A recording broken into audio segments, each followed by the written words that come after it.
내 이름은 지훈입니다. 지난 몇 달 동안 제게 일어난 일들은 여전히 먼 꿈처럼 느껴지며 깨어날 수 없는 악몽 같습니다. 앞으로 무슨 일이 벌어질지 알았다면 결코 그 초대를 받아들이지 않았을 겁니다. 모든 것은 너무 순수하고 평범하게 시작되었기에 그 끝을 예측하는 것은 불가능했습니다. 민서와 저는 겉보기엔 완벽한 부부였습니다. 강남의 아파트에서 친구들과의 교류, 안정된 직장, 그리고 함께 쌓아온 작은 즐거움들로 이루어진 편안한 일상을 누리고 있었습니다. 그러나 시간이 지나면서 무언가 달라졌습니다. 처음의 열정은 사라지고 예측 가능한 거의 기계적인 루틴이 자리 잡았습니다. 가끔씩 저녁 식탁에서 민서를 바라보며 그녀도 저와 같은 공허함을 느끼는지 궁금해지곤 했습니다. 그런 상황에서 우리의 친구 지은과 동현이 저희를 그들의 집으로 저녁 식사에 초대했습니다.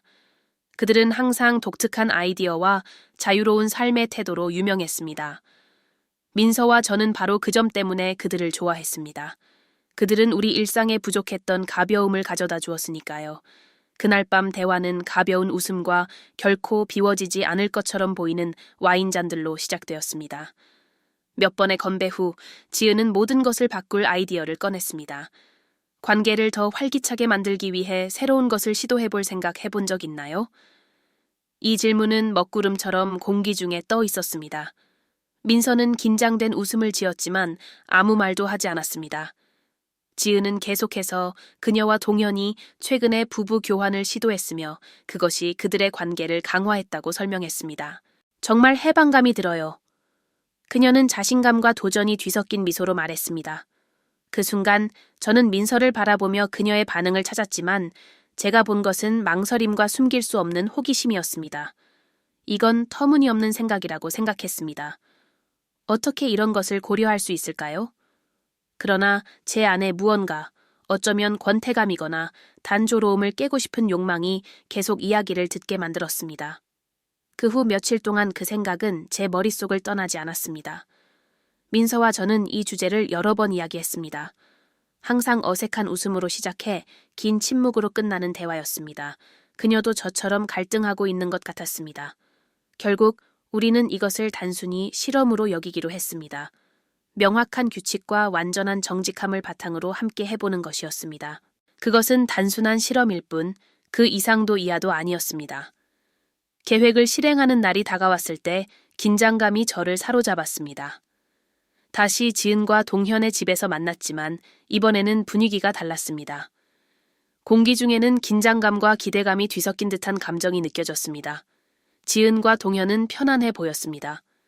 마치 그것이 세상에서 가장 자연스러운 일인 것처럼요. 그러나 저에겐 넘지 말아야 할 경계를 넘으려는 기분이었습니다. 처음으로 민서가 동현과 함께 있을 때 그녀가 얼마나 편안해 보이는지 알아차렸습니다. 그들은 함께 웃으며 제가 우리 관계에서 오랫동안 보지 못했던 눈빛을 교환하고 있었습니다. 반면에 지은은 강렬한 매력을 가지고 있었습니다. 그녀가 말하고 저를 바라보는 방식에는 제 심장을 오랫동안 느껴보지 못했던 방식으로 뛰게 하는 무언가가 있었습니다. 마침내 우리가 따로 떨어졌을 때 민서는 동현과 다른 방으로 갔고 저는 지은과 남았습니다. 저는 아드레날린과 죄책감이 뒤섞인 감정을 느꼈습니다. 무엇을 기대해야 할지 몰랐지만 지은과의 가까움은 불편하면서도 흥미로웠습니다. 처음에는 사소한 것들에 대해 이야기를 나누었지만 곧 대화는 더 개인적이고 더 친밀해졌습니다. 그녀는 자신의 결혼에 대해 이야기하며 제 결혼에 대해 다시 생각하게 만들었습니다. 그리고 그녀가 제 손을 만졌을 때 제 피부를 관통하는 듯한 전율을 느꼈습니다. 그날 밤은 제가 두려워했던 만큼 극단적이지 않았지만 제가 상상했던 것만큼 단순하지도 않았습니다. 민서와 제가 집으로 돌아왔을 때 우리 사이의 침묵은 귀청이 터질 것 같았습니다. 우리는 아무 말도 할 수 없었고 단지 누워 각자의 생각에 빠졌습니다. 그 후 며칠 동안 우리 사이에 무언가가 달라졌음을 깨달았습니다. 저는 지은을 머릿속에서 떨쳐낼 수 없었습니다. 그녀에게는 제가 설명할 수 없는 방식으로 저를 끌어당기는 무언가가 있었습니다. 저는 그녀와 메시지를 주고받기 시작했는데 처음에는 사소한 것들에 대해 이야기했지만 빠르게 대화는 더 깊어지고 감정으로 가득 차게 되었습니다. 제가 느껴서는 안 될 감정들이었습니다. 반면에 민서는 전보다 더 멀어진 것 같았습니다. 그녀는 전화로 시간을 보내며 항상 미소를 짓고 있었고 그녀가 동현과 이야기하고 있다는 것을 알 수 있었습니다. 저는 그녀를 대면하고 싶었지만 제 자신의 잘못을 드러내지 않고 어떻게 그렇게 할 수 있을지 몰랐습니다. 우리는 위험한 게임에 갇혀 있었습니다. 둘 다 완전히 무고하지 않았습니다. 그래서 저는 그녀가 남긴 작은 단서들을 찾아보기 시작했습니다. 어느 날 그녀가 샤워를 할 때 저는 그녀의 휴대전화를 들여다봤고 두려워하던 것을 발견했습니다. 동현과의 메시지, 애정과 공감을 가득 담은 메시지들. 제 심장은 무너졌습니다. 저는 더 많은 것을 알아야 했습니다. 그날 밤 민서와 동현 사이의 메시지를 발견한 후 제 마음은 산산조각이 났습니다. 그들이 주고받은 한마디 한마디가 남아있던 제 자존심과 신뢰를 칼로 베어내는 듯 했습니다. 그럼에도 불구하고 저는 그녀의 휴대전화를 원래 자리에 다시 놓고 거실에 앉아 허공을 응시했습니다. 배신은 대나처럼 분명했지만 그것을 어떻게 직면해야 할지 알 수 없었습니다. 제가 직접 우리가 정했던 한계를 넘었기 때문에 더더욱 그렇습니다. 민서는 아직 축축한 머리카락을 하고 욕실에서 나와 자동적으로 미소를 지으며 제 옆 소파에 앉았습니다. 저는 잠시 그녀를 바라보며 그녀가 누구로 변했는지 알아내려 했습니다. 그녀는 아직 저를 사랑할까요? 아니면 동현이 제가 비워둔 그녀의 마음속 공간을 채웠을까요? 참을 수 없었던 저는 결국 직설적으로 물었습니다. 그 사람하고 연락하고 있어? 그녀의 미소는 순식간에 사라졌습니다. 그녀는 놀란 표정으로 저를 바라보며 제가 그 주제를 꺼냈다는 사실을 믿을 수 없다는 듯 보였습니다. 잠시 동안 그녀는 거짓말을 할까 망설이는 듯 보였지만 결국 깊은 한숨을 쉬며 팔짱을 끼고 마치 공격을 준비하듯 자세를 고쳤습니다. 그래. 그녀는 낮고 거의 들리지 않는 목소리로 말했습니다. 하지만 네가 생각하는 그런 건 아니야. 분노가 파도처럼 제 안에서 치솟았지만 저는 간신히 그것을 억눌렀습니다. 네가 생각하는 그런 게 아니라고? 나 메시지 다 봤어. 민서 다 봤다고. 네가 그걸 당연하게 생각해? 아무 의미도 없는 것처럼 느껴져? 제 목소리는 분노와 상처로 떨렸습니다. 그녀는 몇 초간 침묵을 지키다 결국 폭발하듯 말했습니다. 너는? 내가 너랑 지은 사이를 모른다고 생각해? 위선 떨지 마. 지훈. 너도 그녀랑 메시지를 주고받고 있잖아. 나만 잘못한 건 아니라고. 그녀의 비난은 주먹으로 맞은 것처럼 저를 강타했습니다. 그녀 말이 맞았습니다. 저는 결백하지 않았습니다. 그러나 그녀에게 그런 말을 듣는다고 해서 제가 느끼는 고통이 줄어드는 것은 아니었습니다. 우리는 감정적, 어쩌면 육체적으로도 서로를 배신하는 악순환에 갇혀 있었고 거기서 어떻게 빠져나와야 할지 몰랐습니다. 그날 밤의 논쟁은 격렬했고 비난과 원망으로 가득 찼습니다. 오랜만에 처음으로 우리는 모든 것을 꺼내놓고 이야기했습니다. 우리가 느끼고 있는 것, 우리가 그 지경에 이르게 된 이유, 그리고 앞으로 우리가 원하는 것에 대해.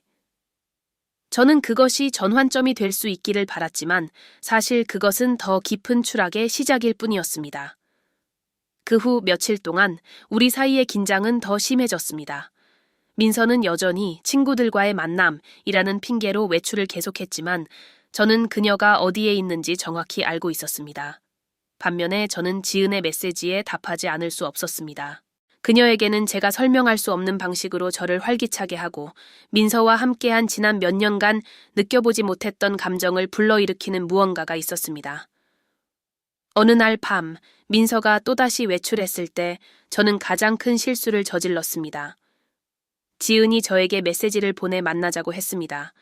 그녀는 이야기하고 싶고 우리 사이에 벌어지고 있는 일에 대해 명확히 하고 싶다고 했습니다. 저는 거절해야 한다는 것을 알았지만 대신 코트를 집어들고 2번 생각하지 않고 집을 나섰습니다. 우리는 도심의 조용한 카페에서 만났습니다. 잘 아는 사람들의 눈에 띄지 않기 위해서였습니다. 그녀를 보자 제 심장은 빠르게 뛰기 시작했습니다. 그녀는 아름다웠고 항상 제 저항을 무장해제시키는 듯한 미소를 짓고 있었습니다. 우리는 카페 구석의 테이블에 앉았고 그녀는 이야기를 시작했습니다. 그녀 역시 혼란스럽고 제 결혼에 문제를 일으키고 싶지는 않지만 저를 향한 그녀의 감정을 무시할 수 없다고 했습니다.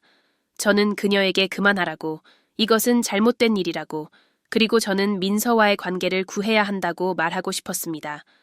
그러나 말이 나오지 않았습니다. 대신 저는 손을 뻗어 그녀의 손을 잡았습니다. 그것은 단순한 행동이었지만 의미로 가득 찬 행동이었습니다.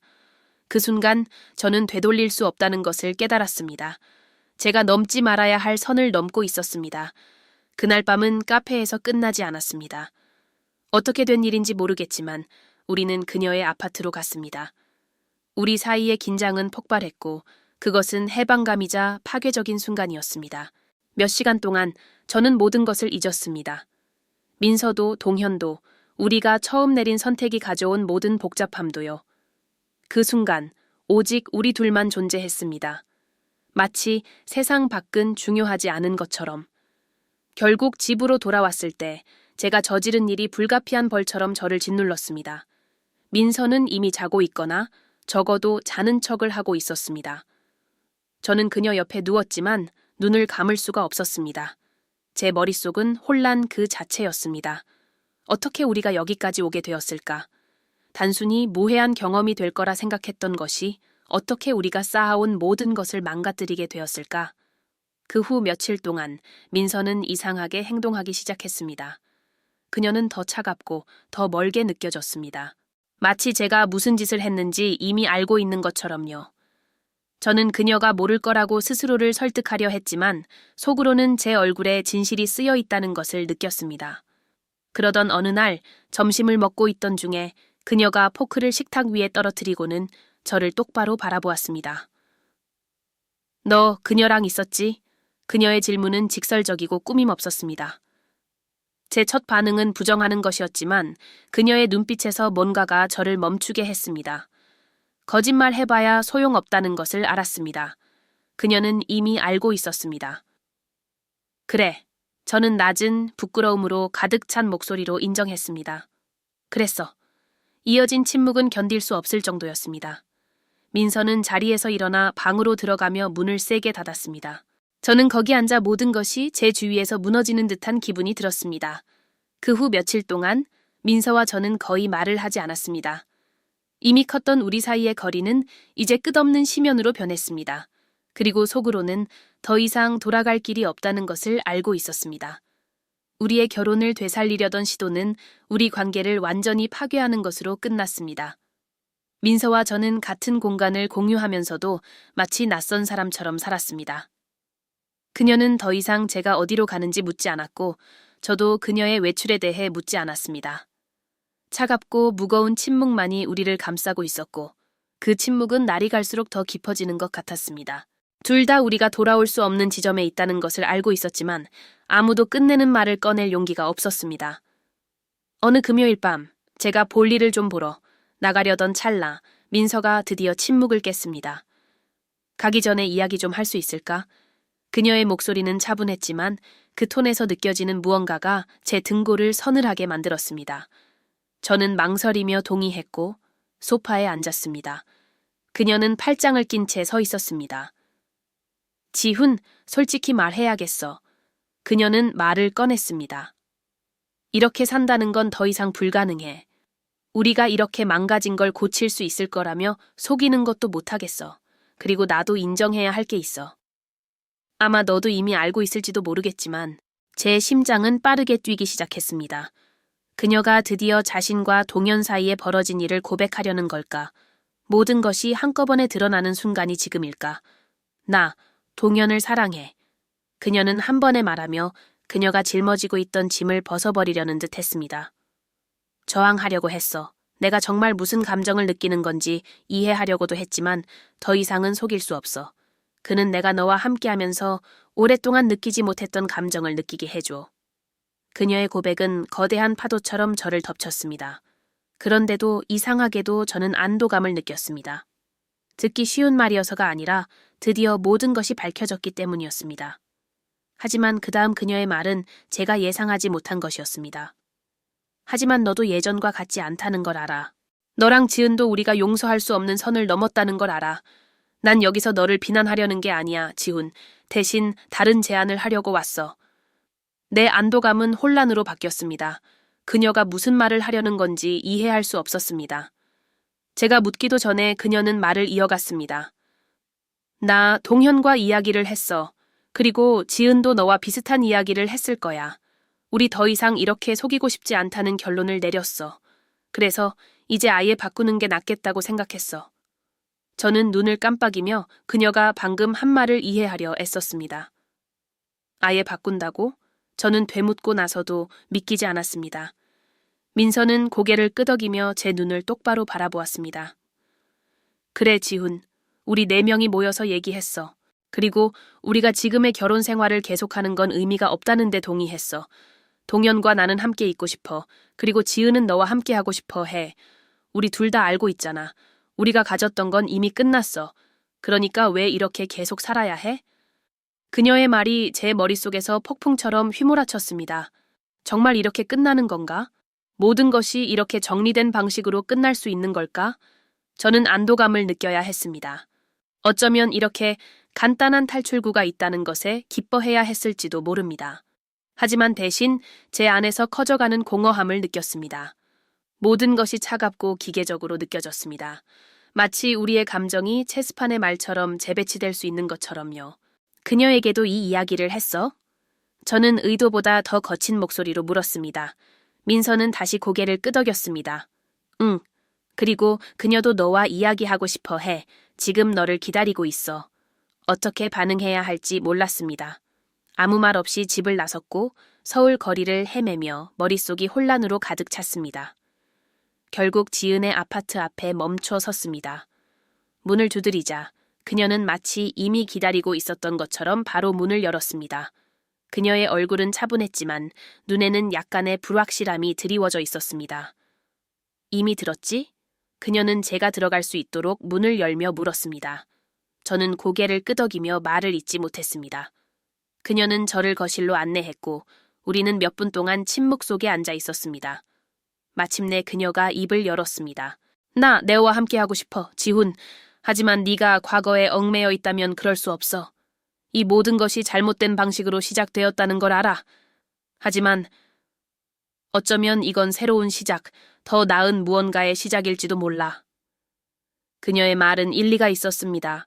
민서의 말이 옳았습니다. 우리가 가졌던 건 고칠 수 없을 정도로 부서졌습니다. 하지만 지은을 바라보는 동안 제 안에 무언가가 망설이는 것을 느꼈습니다. 제가 그녀에게 느끼는 것은 사랑이 아니라는 것을 깨달았습니다. 그것은 도피처였고 직면하고 싶지 않았던 현실에서의 탈출구였습니다. 이 사실이 저를 충격에 빠뜨렸습니다. 나 이걸 할 수 있을지 모르겠어. 결국 저는 진실을 말했습니다. 그것은 제 의도보다 먼저 튀어나왔습니다. 지은은 놀란 것처럼 보였지만 화를 내지는 않았습니다. 그녀는 단지 고개를 끄덕이며 이미 그 답을 예상하고 있었던 것처럼 보였습니다. 그날 밤, 저는 그녀의 아파트를 나섰고 변화가 필요하다는 확신을 가졌습니다. 하지만 그것은 지은과 계속하는 것도 민서를 되찾는 것도 아니었습니다. 그것은 제 자신을 찾는 것이었고 이 모든 일이 왜 일어났는지, 그리고 이 혼란 속에서 제가 길을 잃지 않고 어떻게 앞으로 나아갈 수 있을지를 이해하는 것이었습니다. 다음 날 아침, 저는 부엌 테이블 위에 민서에게 편지를 남겼습니다. 그녀에게 제가 떠날 것이며 스스로를 위한 시간이 필요하다고 적었습니다. 지은이나 동현에 대해서는 언급하지 않았습니다. 그건 그들이 아니라 우리 둘의 문제였기 때문입니다. 우리가 어떻게 우리의 모습을 잃어버렸는지에 대한 문제였습니다. 그것은 제가 내린 가장 어려운 결정이었지만 올바른 결정이라는 것을 알고 있었습니다. 몇 달이 지난 지금 저는 서울의 다른 동네에 있는 작은 아파트에서 혼자 살고 있습니다. 여전히 민서와 우리가 무엇이 될 수 있었는지를 떠올리곤 하지만 이제는 덜 아프고 더 이해하게 되었습니다. 때로는 모든 것을 잃어야 비로소 자신을 다시 찾을 수 있습니다. 그리고 이제 저는 드디어 제 자신을 찾아가는 중입니다.